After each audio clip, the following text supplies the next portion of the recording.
The story begins in the year 2142, when a research vessel owned by Wayland explores the wreckage of a destroyed spacecraft. There, they discover a mysterious space stone. After bringing it back to the central station for analysis, they find out that the stone contains an alien creature.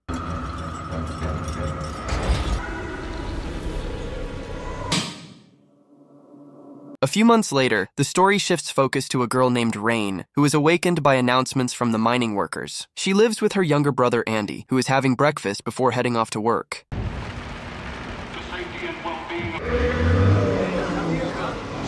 Rain and Andy live on Jackson's star planet, about 65 light-years away from Earth, far too distant to reach with a regular spacecraft. They, along with the other residents, are contract-bound mining workers employed by the Wayland Corporation. Rain appears cheerful because her contract is almost up. She and Andy dream of moving to planet Ivaga 3, which has Earth-like conditions.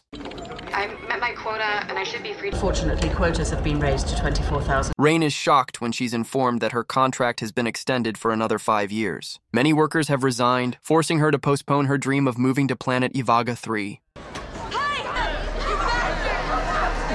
Rain grows upset again when some children start bothering Andy, her younger brother who, in fact, is a humanoid robot gifted by their late father to keep her from feeling lonely. I shouldn't have left you alone.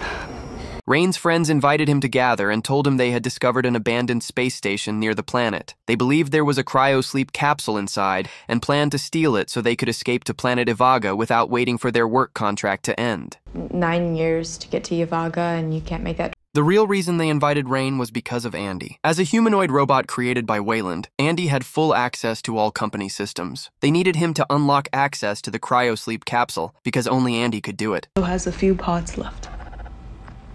Aboard the mining ship, Rain and his friends set out for the station. From space, planet Jackson's star appeared cloaked in eternal lightning storms and surrounded by an asteroid belt like Saturn's. For the first time, Rain saw sunlight. If they could secure the cryosleep capsule, the journey to planet Ivaga would feel like just one night, and there they could enjoy sunlight almost every day.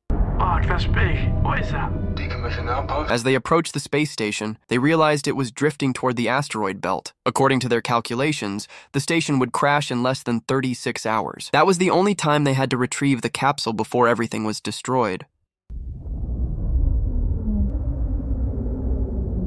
Once the ship docked at the station's entrance, Andy took on his role. As planned, he successfully unlocked the door with ease. Fuck me, it's cold in there.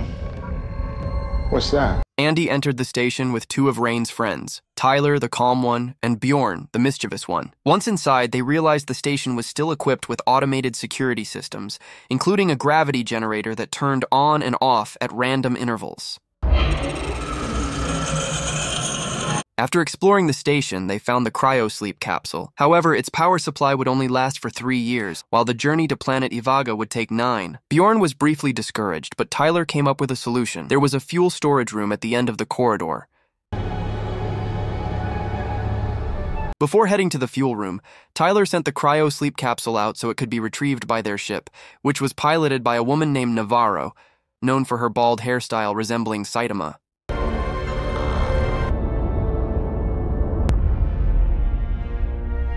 At the same time, Kay suddenly started vomiting. After Rain looked into it, he discovered that Kay was in the early stages of pregnancy, resulting from her relationship with Bjorn. She had been hiding it out of fear that her brother Tyler would be furious.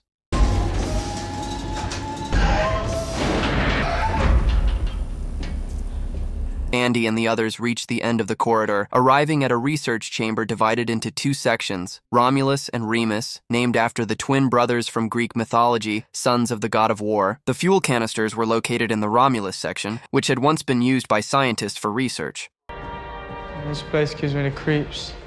Here, Bjorn began to reveal his true colors by treating Andy harshly. He told Andy that he wouldn't be brought to planet Ivaga, as the place prohibited the presence of artificial humans. Rain had actually known this all along, but chose not to tell Andy, fearing it would make him sad. But because of Bjorn's words, Andy was finally forced to face the painful truth. But once we get there, go Andy. Upon entering the Romulus chamber, Bjorn found a shock device. Mischievous and cruel, he used it to hurt Andy just for fun. It's a joke. Bjorn nearly fell into a pit caused by a spill of hazardous chemical fluid. To his shock, lying nearby was the lifeless body of another artificial human, just like Andy.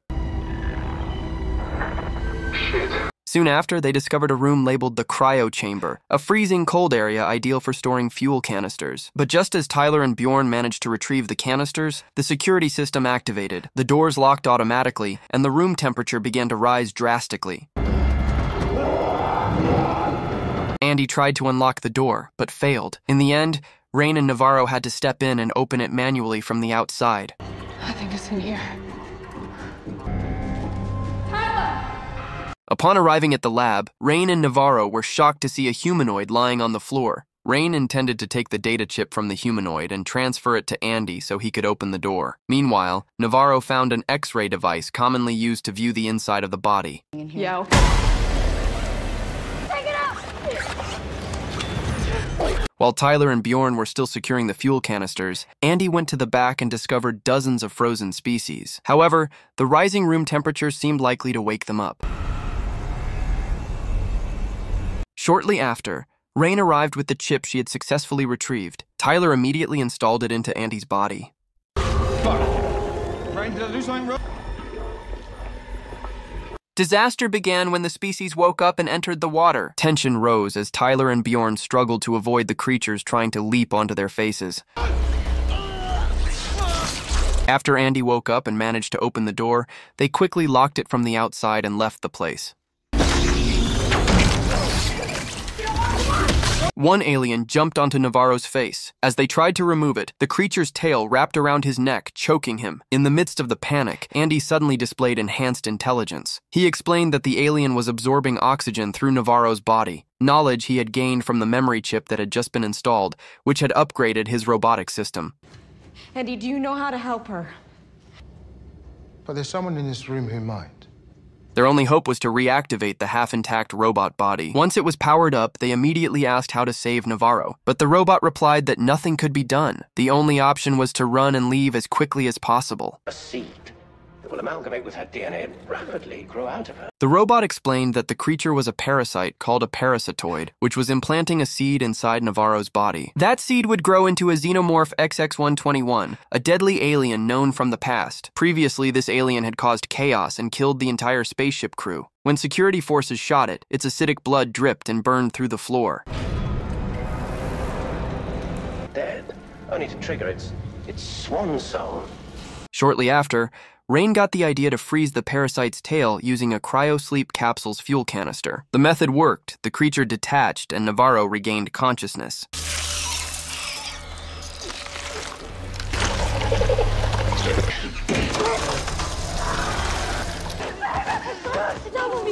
Just when everyone thought the problem was over, the robot warned Andy not to let Navarro leave the station. If that happened, the creature inside him could wipe out the entire human population, including those on planet Jackson's star.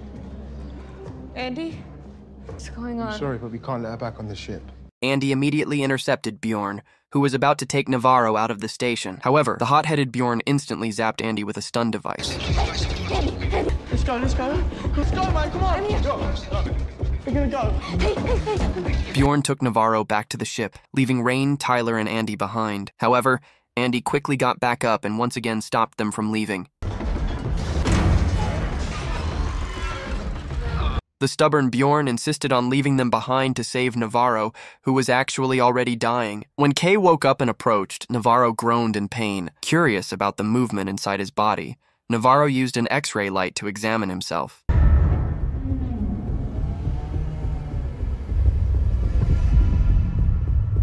Chaos erupted. Because of Bjorn, an alien baby was born from Navarro's body. At the same time, the ship that had detached from the station ended up crashing into it, triggering a massive explosion. As a result of the explosion, the station began moving faster toward the asteroid belt. What was originally predicted to be a collision in 36 hours was now only 46 minutes away. Through the monitor, they saw the ship land in a hangar not far from their location. Rain and the others immediately headed there, but the only path they had to take was swarming with parasitoids, making it nearly impossible to pass through. With his newfound knowledge, Andy explained that the parasitoids had no eyes and detected prey through sound and body heat. The only way to get through was to walk slowly, calmly, and without making a sound. Yours, mine, and everyone else's. We all decided to do this together. Back on the ship, the newly conscious Kay and Bjorn were shocked to see the alien had transformed into a cocoon and attached itself to the wall. Bjorn tried to kill it using a stun device.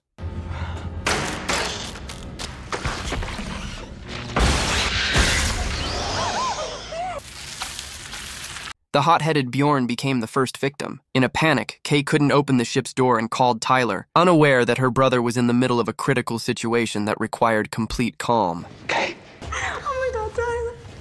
Kay, on me. Hearing that his sister was in danger, Tyler's body temperature instantly rose, marked by sweat beginning to pour down. Run. The three of them survived thanks to Andy, who shut the door just in time. Meanwhile, Kay had to endure a tense moment alone as the adult alien walked directly above her.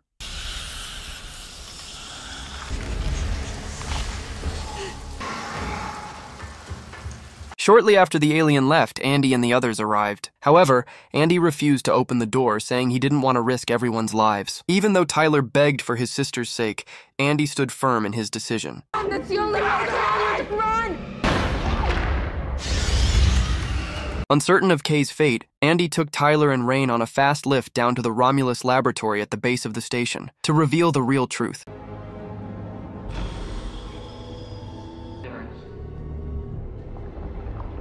Through the robot's explanation on the monitor, Rain and Tyler learned that humanity was now dying. The human body was too weak, and constantly moving from one planet to another wasn't a real solution. This was the reason Wayland was founded. After discovering the xenomorph species, they became determined to create a new generation of humans resistant to extreme conditions. Using alien samples, the scientists developed a serum to enhance human physical strength and intelligence. Inside. Parasitoids I The result was the serum now held by Andy, a substance capable of accelerating evolution and drastically enhancing human physical abilities. However, this serum had never been tested directly on a human.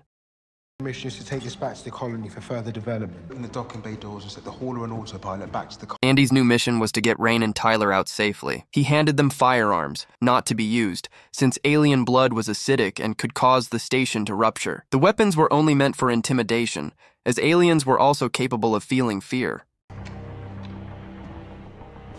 Aim it towards her, and that thing comes towards you. You point it in this general direction, you'll never miss. With only 20 minutes left before impact, Andy and the others hurried through an alternate route that was already filled with black matter, making it feel like a terrifying cave. Just as they were about to take the lift back up, Tyler suddenly heard his sister Kay's voice and immediately ran toward the sound.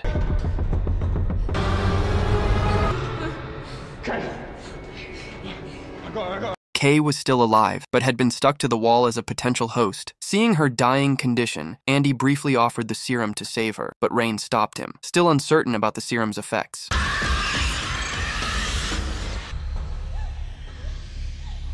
Upon reaching the front of the lift, Tyler willingly sacrificed himself to save Rain and his sister from the alien attack. He became the third person to fall, following his friends.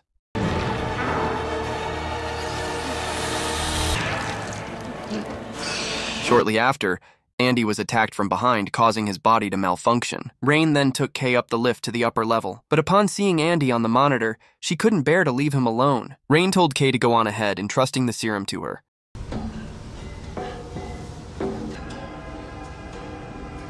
After Rain left, Kay, panicked by her pregnancy, injected the serum into her body, hoping to survive with enhanced physical abilities. Meanwhile, Rain, who had reached the lower level, quickly removed the chip from her neck. As Andy regained consciousness, the gravity system activated, causing everything to float. This condition actually benefited Rain, allowing her to shoot the aliens without risking a hull breach.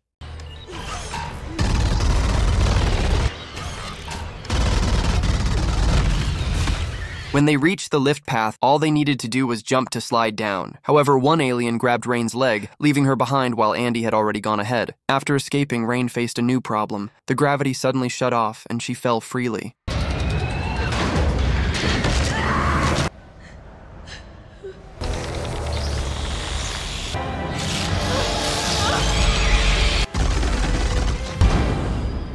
Get away from her.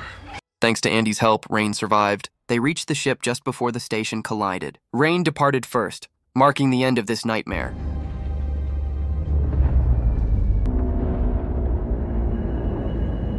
With the available cryosleep capsules, Rain and Kay finally prepared to head for planet Ivaga, just as they had dreamed. Andy was temporarily shut down for recharging. However, a new problem arose when Kay gave birth. Her baby had turned into an alien seed due to the serum, and its egg dropped into the lower cargo bay.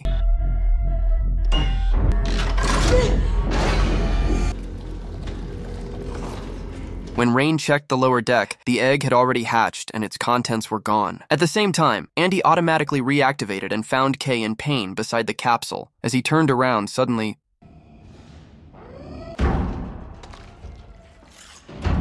this was the offspring, a hybrid creature born from both human and alien DNA. It immediately attacked Andy and killed Kay, its own biological mother.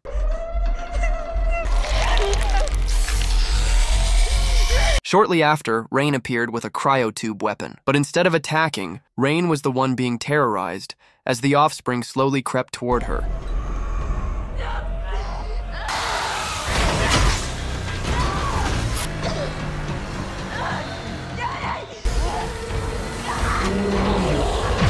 Escaping the creature, Rain quickly suited up in a spacesuit. She planned to eject it through the cargo bay. But before the release procedure was complete, the creature struck first and slammed Rain. Seeing the acid inside the egg, Rain decided to use it, and that's exactly what she did.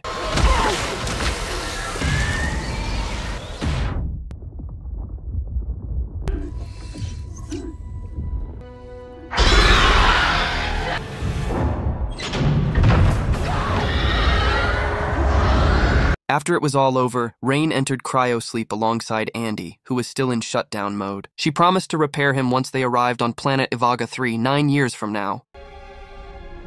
And that's the end of the film. If you enjoyed this movie, don't forget to hit the subscribe button. Thanks for watching.